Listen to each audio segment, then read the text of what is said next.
and welcome to another Season 2 episode of the Leong Form. Now, we've got 2 guests today, but only one of them will be speaking because the other's specialty is in leadership and not quite the speaking sort of leadership. Me? No, not you. Okay. Our guest. Lim Lee Lee joins us on the show today and is every bit an optimist, full of grit and boundless determination. Now, give her a glass and she always sees it as half full rather than half empty, because the catch is Lily can't see. She was born premature with congenital cataracts that led her to lose her sight. So she depends on a pair of eyes down by her knees, and they belong to her guide dog, Hesta. And it therefore shouldn't come as a surprise that Lily is a strong advocate for the use of guide dogs as a mobility aid for the visually impaired here in Singapore. And that's not all. Lily is an accessibility and arts advocate, theatre and film producer, entrepreneur, writer, disability arts trainer. I can go on and on and on, but we only have, a limited amount of time.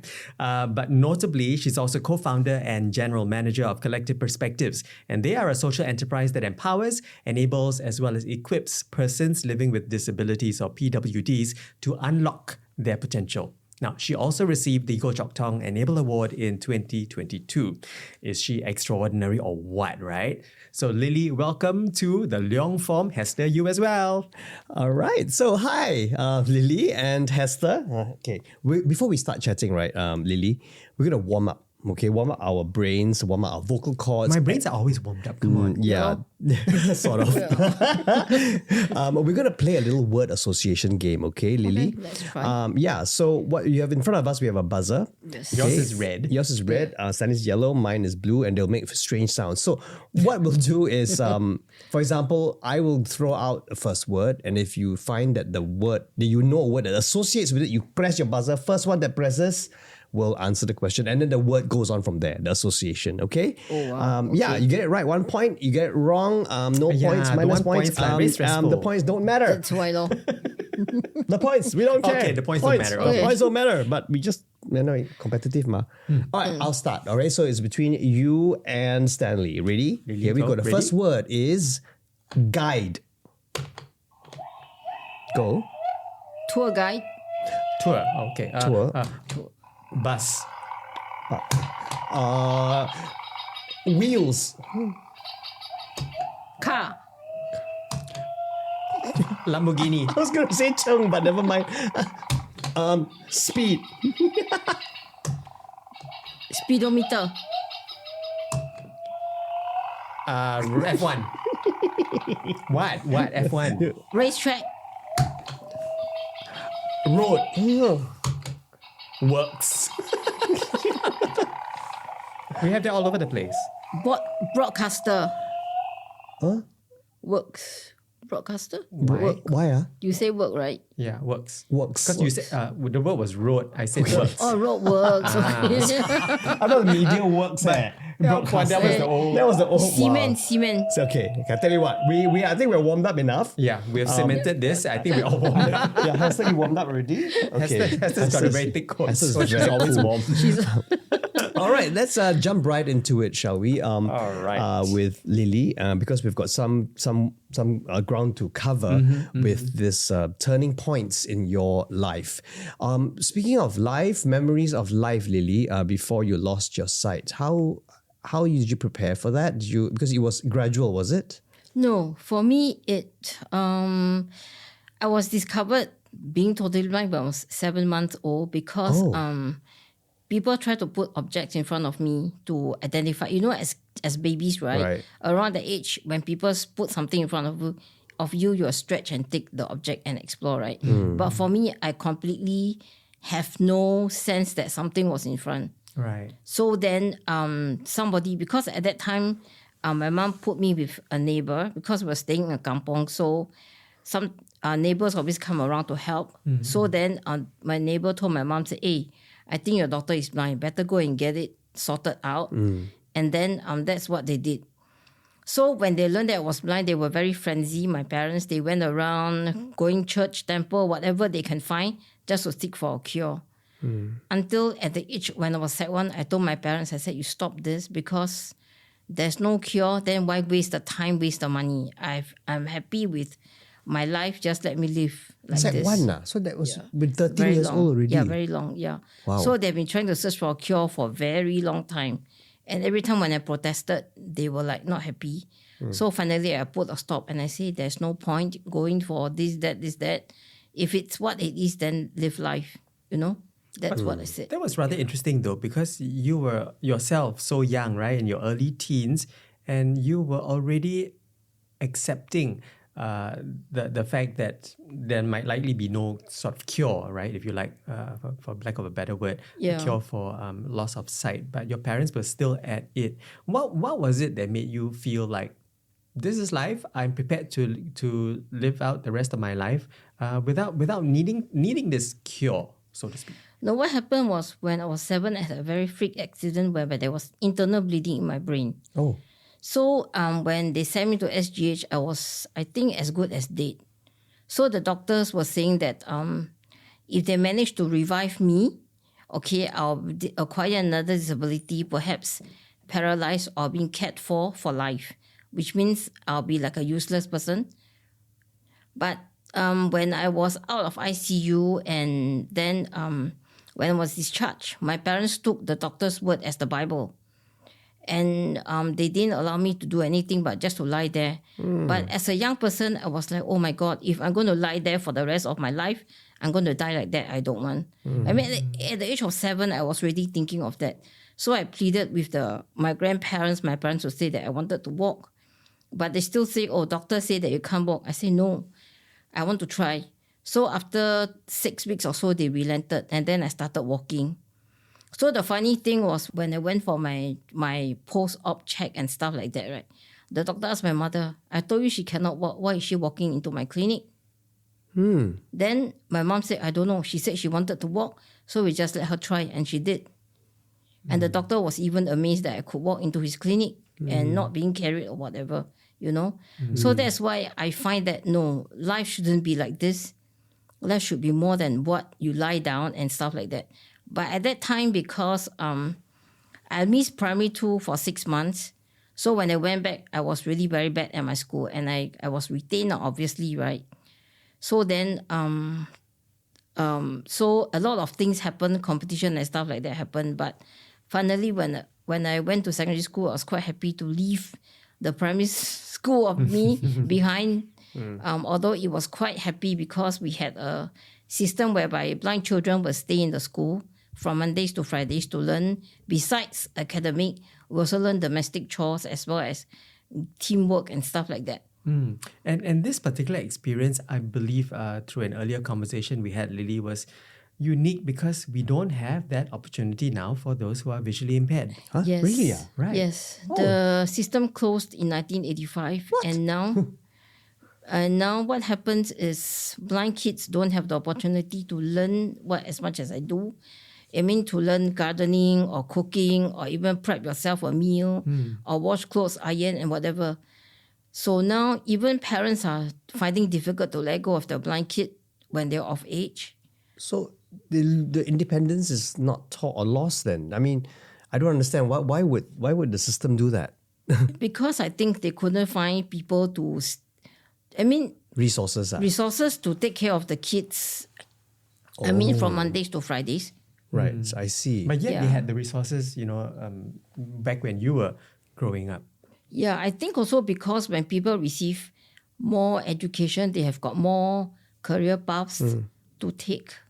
I see. That's why when they are advertising for this role to take care of blind kids, right, where we call them house mothers, so to speak, they don't have applicants from Singapore that will apply. Yeah. So for example, if you say this doesn't happen right now, nowadays, what I guess you are trying to help, right? The system is, what are you doing in terms of that, in terms of giving aid, educating and all that? For this, because I'm only one person, I cannot have the liberty to go to the person's house to do more than what I wanted to do. So Guide Dogs Singapore has been instrumental in this, whereby a few years ago, they have this independent living skills whereby if let's say the blind person indicate that they want to learn this or they need to learn that, then they will send their orientation specialist or, to teach independent living skills, to go to their house and to probably design or help them to adapt their house to be suitable for a blind person to live Right. Safely in the environment. Independently, Yes, right? correct. Okay. Yeah, which is something actually, Lily, I find remarkable that you are living independently on your own in a new housing estate. Tell us more about the day-to-day things that you are able to do that I think may fascinate our audiences. If let's say I go for grocery shopping, I'll cook my own meals because sometimes I feel that I want to have some therapy in terms of cooking. Cooking is therapy. To take a break from work or something, right? So I'll just cook my own meal. Or sometimes we will take a walk downstairs and sometimes Hesta will take me to places that I don't know exist. Like she will take me a path that leads to Coney Island. Oh, what? She's been reading the map, has she? Yeah. So we're living quite near Coney Island. So she'll take me and say, no, today we're not going Coney Island.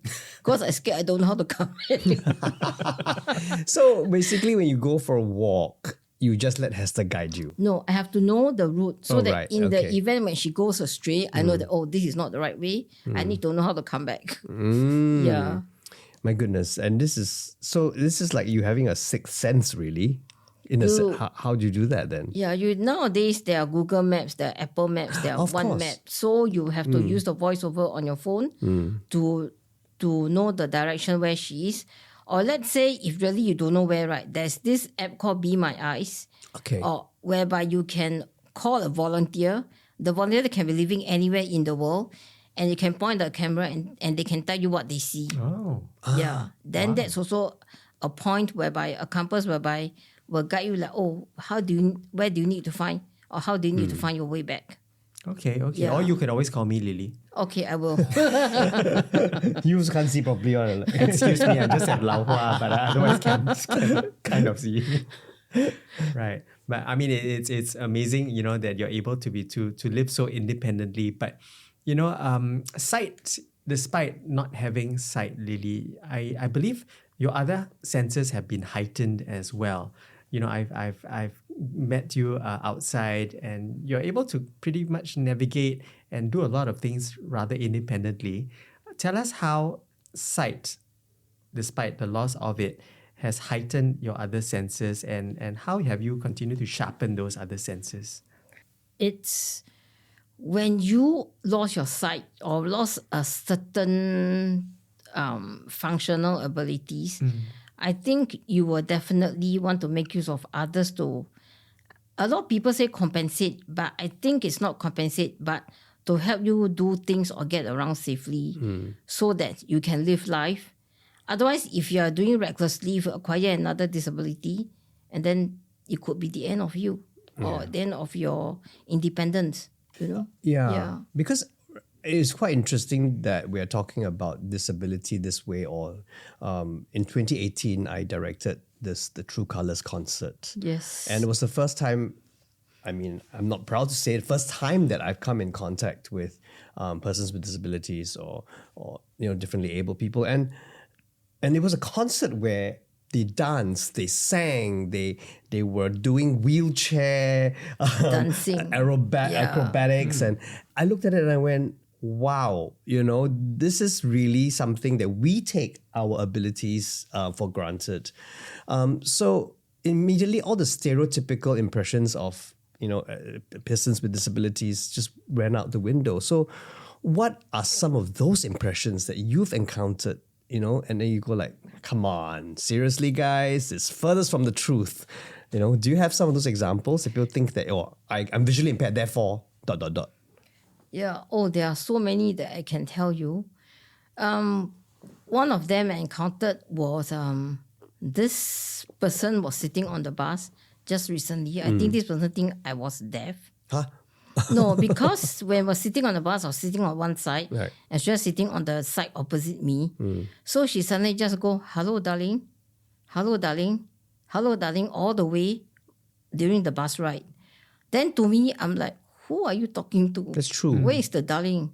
I don't hear any baby screaming or entertaining you.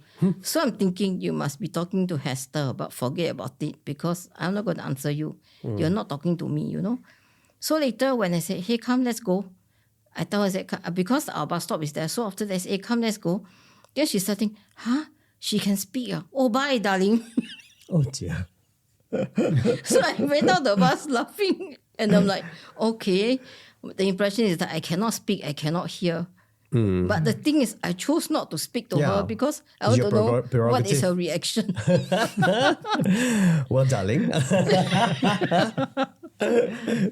And then she was expecting Hester to respond, but Hester was not responding. And the hello, darling goes louder and louder. Maybe he's talking to the bus driver. Certainly hope not, darling. Right. So it looks like that's one stereotypical response, right? You think, okay, someone with a disability might have another disability other unknowingly. disabilities. Which they don't know, you see. Right. So sometimes when I take Hester out for a walk, so usually when I'm walking downstairs, usually I don't use the leash because I want her to also enjoy the walk. So sometimes people will come and disturb her, will come and pet her, and then she'll lose direction. Then after that, I say, hey, wait, where are we? Then they'll say, what are you waiting for? And I say, why? I say, who are you talking to? She's talking to. Then she say, talking to your dog. I say, oh, talking to my dog. Then you ask her what is she waiting for. Then after that, I will say, well, she's supposed to guide me for a walk, but you have disoriented us. So now I need to find my way back. Right. So they, oh man, then can I tell you how to go back? That's okay, thank you. Just point me the way.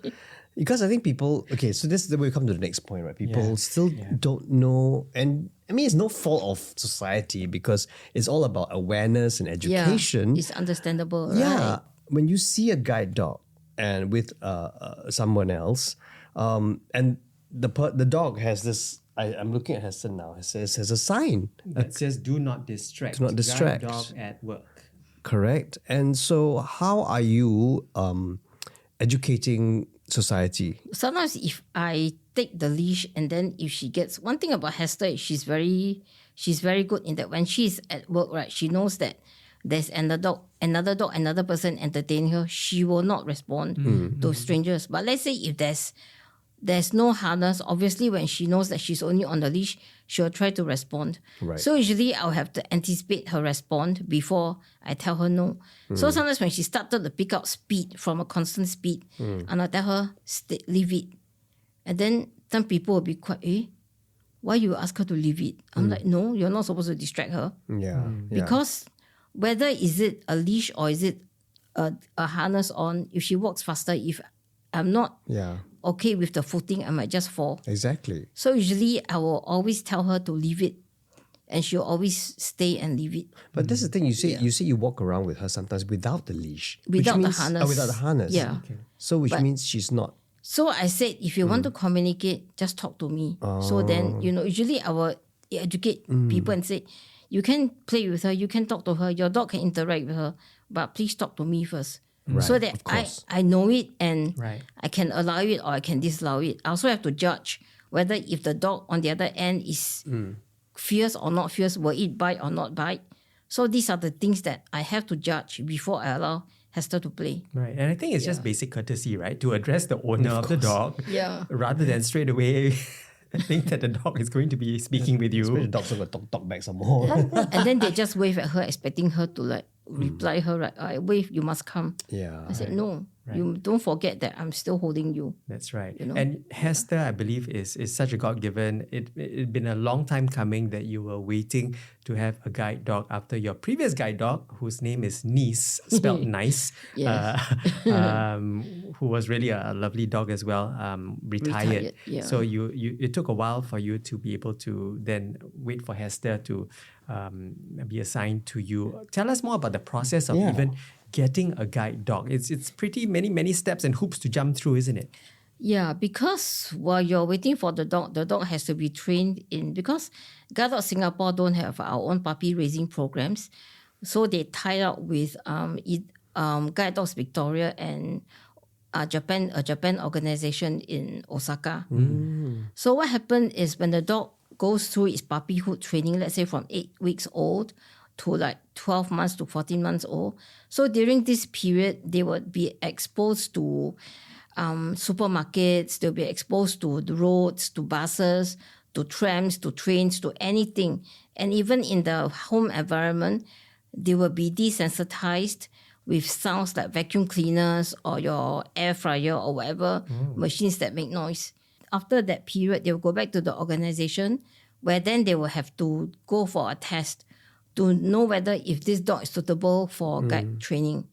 So if they are, then the Guide Dog Singapore site here will send the only guide dog mobility instructor, which I think you guys read about her in CNA. Yeah, she was recently featured. Yeah, Christina. She will go to Australia or Japan to source the dogs. So when the dogs come into Singapore, within 2 months, right, then she will start training. Oh. Then she will ascertain whether the dog is suitable for which candidate through profile matching. So It's almost like a dating service, it's right? like she's the matchmaker lor. Wow. So it's like she has to, because before a person gets a guide dog, right? Yeah. Now come to the human aspect of things. She has to assess how independent that person is. Oh, of course. And whether that person can handle a guide, like a cane, right? So how is your home environment like? What are your roots and stuff like that? And then she also has to ascertain your health, whether are you strong enough to handle a dog? You know, because some dogs can be very strong. Like Hesta, she's a very strong dog. So when she pulls you, you can literally fly if you're not careful. Yeah. Okay. So then she will need to ascertain whether are you okay, your home environment okay, and stuff like that. Then when the dog is about to complete its training, right, then she will know which profile to match. And then the work starts with the team, whereby it will take about 3 to 4 weeks before she passed us out as a guide dog team. After 2020, before 2020, my first dog, I flew to Japan, where I stayed with her for 1 month in the organization that she came from, and I flew her back to Singapore solo. Oh my goodness. Solo flight with the dog. So how many guide dogs are there in Singapore that are now currently working? Under Guide Dog Singapore is 9, but then there are 1 or 2 independent guide dogs that have been imported. I see. Yeah. Okay, is there a lot of demand for more guide dogs? Would you be aware? Yeah, the waiting list is getting longer and longer. So demand stretches supply. Yeah, but the older one person on the wait list is about 60 years old. So somebody asked me, 60 years old can or not? I say 60 years old to get a first guide dog is a bit risky. I see. But can try. Oh, because of the Age Because consideration, is it? age, no, because if the guy has osteoporosis, Oh, yeah lah. if the fellow falls, then consequences could be grave lah. Yeah. Yeah. So let's go to you now, Lily. Who supports you? Do you have a support network that you can rely on? Friends, some colleagues that I work with, friends, and then I'm actually quite introvert. But when I need to work, I have to go out lah. No choice. No choice. So a day in the life of Lily, what do you do? Usually I will start my day with Hesta. Usually I'll finish doing what she has to do first, her business, then feed her and whatever not. Then after that, I'll go and have my own breakfast and stuff. Then I'll start my day working. So if there are meetings, then we'll go out. Then if not, then I'll stay home to do some emails or do some research for something. Or if let's say I have a project to do, then I will have to go and do proposals and stuff like that lah. So like for their festival, for instance, that we're going to talk later, there are a lot of things that I need to do being the producer. Yes. Why don't we talk about it now? I was What gonna is say their that. festival about? Dare we talk about it? Yes, we dare. Because it's all about showcasing, I believe, correct me if I'm wrong, Lily, persons with disabilities and really the creative artistic talents that they possess. Yeah, actually it's more than showcasing persons with disabilities. Actually, it's a collaboration between mainstream artists like yourself, Hosen, and persons with disabilities to put out a show or a concert whereby everybody shares the same stage, everybody gets the same say, and everybody respects each other in the space. We celebrate creativity and creatives, and we also ensure that persons or artists with disabilities get fair compensation Okay. and not token sum. Yeah. I think that's always been a bugbear with every artist, no matter whether you've got disability or not. Pay us fairly. But you're absolutely right. I think no matter who, as long as you're a creative, we all should get compensated fairly. Yes. Right? Yeah. So you find that people undercompensate, especially if you've got a disability? Oh, very much. Really? Yeah. I was asked to give a talk, a 90-minute talk to an organization that is got very good established footing in Singapore for their learning festival. So I asked them, I said, how much can your company afford? They tell me 200. I said, no, sorry. Okay. I nowadays I turn down, not because I feel that I don't need the money, but I feel that if your company is reporting so much of profits, why are you treating us like some kind of only pay you this and this is enough? This is about respect. Yeah. And I remember 3 years ago when we went to an organization to do a Christmas lunch. So what happened was I asked for 1K because there were like 8-9 of us there. And then someone who linked us up actually told my colleague, oh, we just feed them, we just put food on the table lah. Beggars cannot be choosers. Wow. Why do we need to pay them? What kind of attitude is that? Then I say no. So in the end, finally, after much pressure, the organization actually paid us. As they should. I mean, we're as you know, as speakers, as creatives, as content creators, I think we can't just sit back and say, kick up our heels and say, okay, whatever, feed us. Yeah, I mean, everyone's got to put rice on the table. Absolutely. Yeah, everyone It's has a living. family to support, right? Exactly. Yeah. But Lily, you've always been quite a creative. We introduced you as a creative arts educator. You have directed, produced films. So when did you come to realize that this was something you had a knack for? How should I say? I was thrust into it because of COVID. Oh, Yeah. okay. Because when 2020 came along and everything shuts down, everything shut down. So I'm thinking a lot of my friends who are disabled, for me, I'm still working. I was working towards getting my accreditation for ACLP. Yes, and you beat me to it. That's the certificate that will allow you to be a certified trainer Right. Yeah. for adults. And I believe you're the first blind certified trainer. Yeah, so at that time I was preparing for that, and also I realized that we needed money, and also realized that NAC had this DPG, Digital Presentation Grant. So I actually approached a friend who just left British Council, and she was also looking for something. So I said, let's apply. And then we applied. So after the application, we got the grant, and the amount was more than what we expected. Oh, good. Congratulations. So what happened was, I got together a few others, and we came together and we produced the film Perspectives that had its premiere in 2021. That's how I started my film production journey. And at that time, I was just eeny, miny, minimal. So I just called a few friends, one of who was Michael, who adopts niece. I said, hey, do you want to be my DOP? I need a DOP. Then Sorry, what's the he was DOP? like director of photography. Okay. So he was like, okay, let's do it.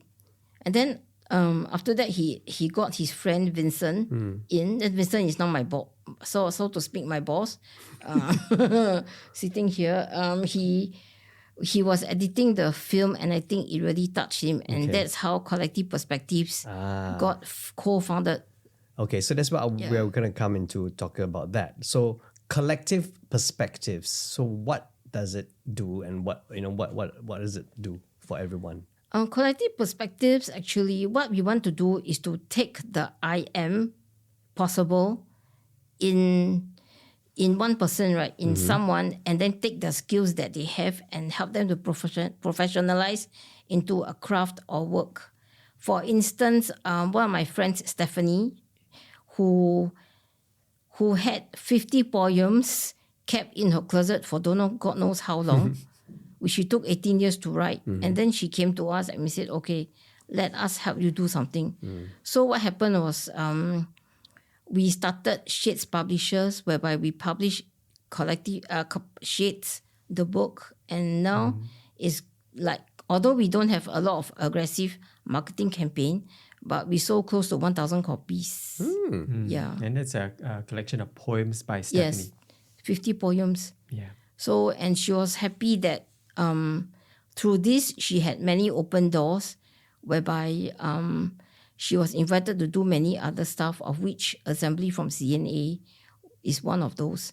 So also collective perspectives, because of the work we do, to help disabled persons or artists to empower them by helping them to professionalize their craft. We were also awarded the Champion Award for Culture by the Friends for Good this year, and also one of the nominees for Race Social Enterprise Award 2023. That's fabulous. Yeah. And there's this collective perspectives.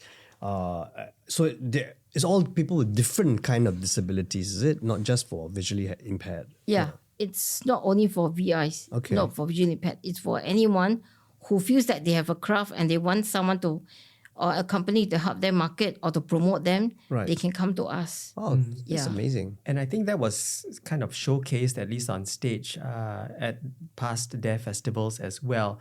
You know, we had friends with Down syndrome. We've got the hearing impaired as well. Yes. But yet, wow, the amazing talents. I mean, especially the lady who was not able to hear, but she was, signing the lyrics and the words and grooving to the music, because they can still, feel rhythm and, Yes. right, beats and all. Yes. So that was like, wow, that was a wow moment for me. The DARE festival. Because I remember this dance group Redefinition, who they do hip hop and everything. Yes. It's quite wonderful to watch and be part of it. Now, but coming back to, because we don't live alone. We are not an island. We live in a society with community. How far do you think we have come as a society in being inclusive? I think I would say the government has been very proactive in this arena. However, I would say the turning point came in 2016, whereby a lot of things happened because of set of SG Enable and the umbrella body and stuff like that. So the government became more proactive, and hence after the Enabling Master Plan 3, right, they now have this EMP 2030, whereby every one of us are participating and helping each other to reach the goal. So I would say we still have a lot more to go. In terms of infrastructure, we are as close to Japan as possible. Oh, really? That's great. But I just feel that there's only a few things that they need to improve, which I've been talking to LTA, but I don't think they are very proactive in doing this, whereby the top-up machines, in Japan, if you go and see the top-up machines, right, for MRT top-up machines, you see that they have voice, they have braille, they have screen. So I feel that in Singapore, with our technology, we can actually do that. Right. Oh, so that- we haven't reached that standard yet. No, not yet. Okay. Yeah. So what happened, one thing that we did is that DBS Bank, I must thank them for their accessibility in the consumer banking side of things.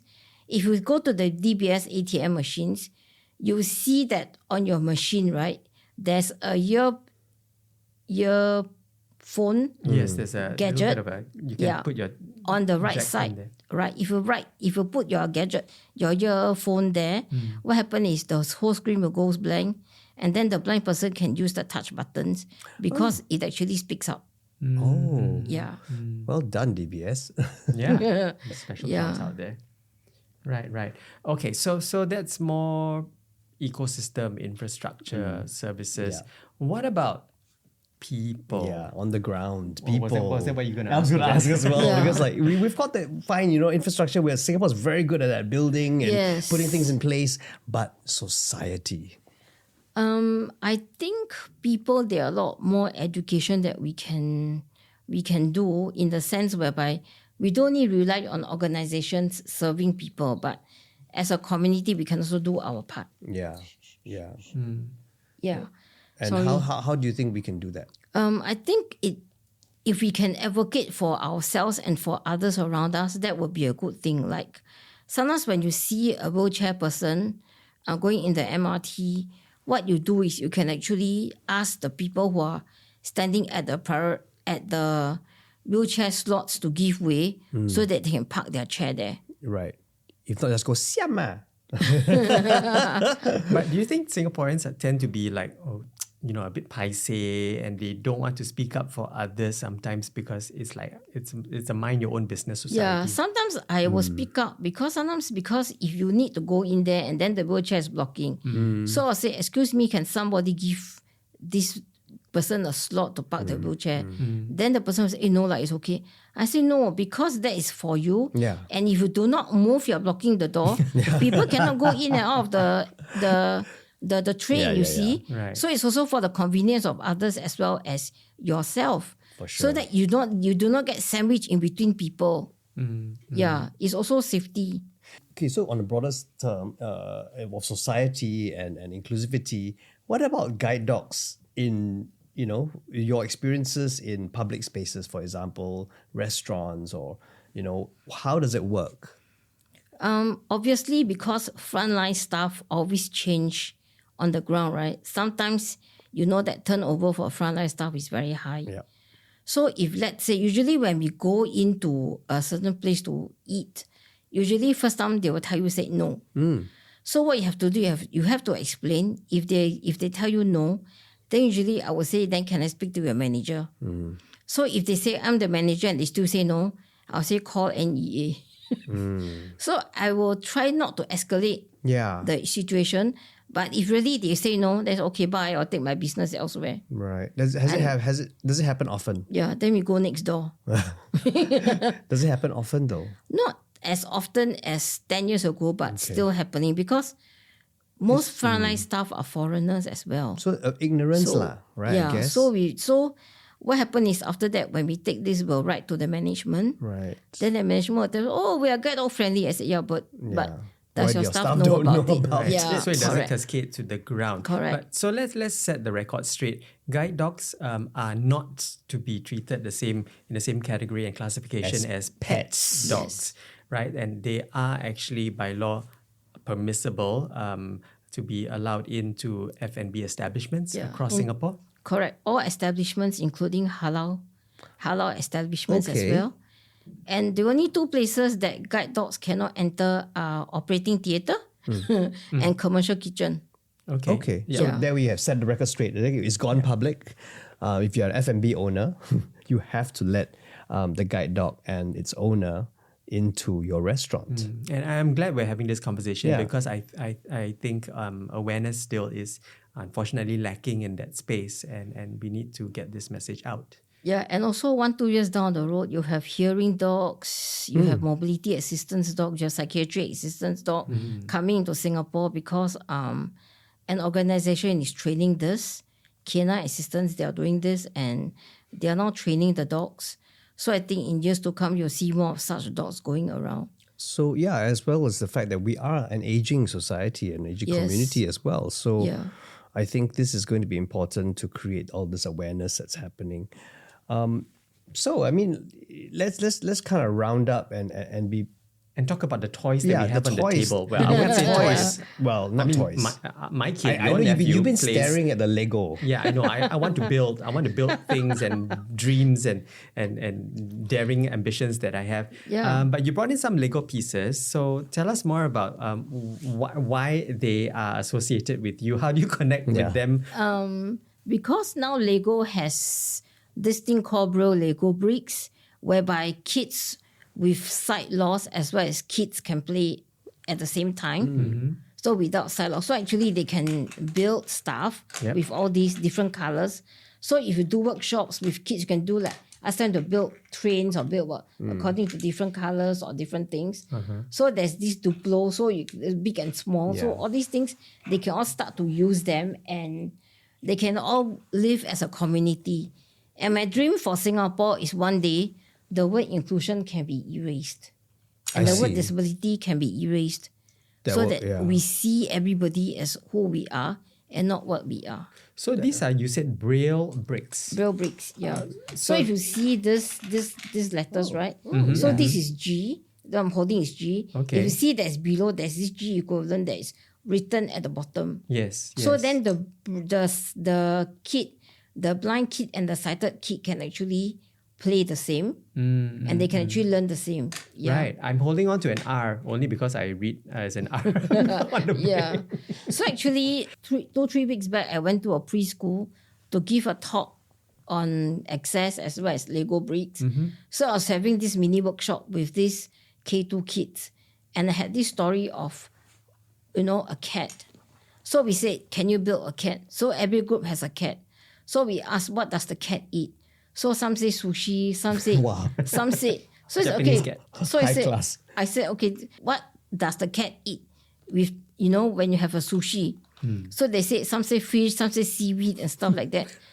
So last Friday when I went to the Good Start conference to give a talk, right, I felt the Lego that the kids built. They built an inclusive playground for kids, for cats, as well as a learning environment for cats, and also a home for the cats. Maybe I will send you the photo later. Wow. That's great. So they said, inspired by your workshop, the K2s actually worked together and they built this whole Lego set of cat playground, cat dwellings, and whatever not. So it's quite interesting to see like how one mini workshop can influence a kid's thinking. And look at the impact that you're having, Lily. Absolutely. Yeah. All right, maybe one final question. So before you wrap up, what next for Collective Perspective? And also personally. And for you, what next for you? For me, I think education and advocacy will never stop. It's still going on. And I hope that through their festivals that we are doing different years, different concept, I hope that more people will come to realize that disabled persons are just like you, and we do not, lead a different life. It's just that we do things differently from you. Absolutely. Couldn't be better said than Yeah. that. For collective perspectives would be, of course, we hope to have more projects and more people coming on board to help us realize the dreams of persons with disabilities and to have more partners with corporates or anybody who feels that they want to join our ecosystem, they can come to us. How are they going to contact you? We have a website, yeah. Collective It's Perspectives. at collectivep.com. Or collectivep.com. Yeah, then you can reach us through our contact page or email. That's right. And also just, look out for their annual DARE festivals as well. And you might be able to get tickets as well once you are aware of those events. Aware of DARE? Aware of DARE. Yeah, and DARE towards this the end year. of the year. Yeah, if you are coming, can I say the date here? Well, for this year, I believe it's going to be on the 16th November. of November. Yeah, this is And this year is 2025. the SG60 edition. It's quite interesting. You can use the SG Culture Pass. Oh, very good. Yes, of to get course. your Because in tickets. September, I think we can start using the SG Yes. Culture Pass already, Correct. $100 for Yes. each citizen. Correct. Okay. Well, thank you so much, Lily, for joining us, and Hesta as well for being so good under the table. I think she's fallen asleep. Oh, Well, okay. she deserves it. And thank you for your time listening or watching us on YouTube. More on the Leong Form podcast, you can always tune in on Spotify, Apple Podcasts, or the Double Confirm Productions, the Leong Form YouTube page. That's right. Until the next one drops. Drops. We'll say goodbye. Thank you for joining us. Thank you. Bye-bye. It's so millennial. Drop. It's drop what? Drop. Boom. Okay, bye. Bye.